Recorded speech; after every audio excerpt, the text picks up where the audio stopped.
Rusiya Xarici İşlər Naziri Sergey Lavrov ölkəsinin Donbas və Novrosiya bölgələrindən kənarda bəzi əraziləri niyə nəzarətdə saxlandığını izah edibdir və o bildirib ki, Rusiya artıq konstitusiyasına daxil edilən regionlarla məhdudlaşmır və bəzi əraziləri nəzarətdə saxlanılmasının sadə bir səbəbi var ki, bu da təhlükəsizlik məqsədi ilə bufer zonanın yaradılmasıdır.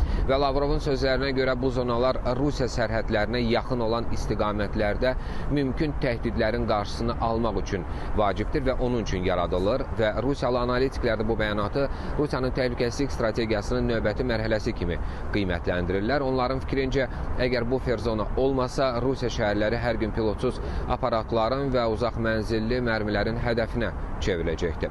Elə bu fikri Rusiya Müdafiə Nazirliyinin son açıqlaması da təsdiqləyir. Qurum bildirir ki, ötən gecə hava hücumundan müdafiə qüvvələri ölkə üzərində ümumilikdə 193 Ukrayna dronunu vurubdur və ya zərərsizləşdirib. Onlardan 40-ı Moskva və Moskva vilayəti istiqamətində məhv edilibdir və nazirlikdən verilən ən son məlumata görə hücumlar nəticəsində dağıntı və insan tələfatı qeydə alınmayıbdır.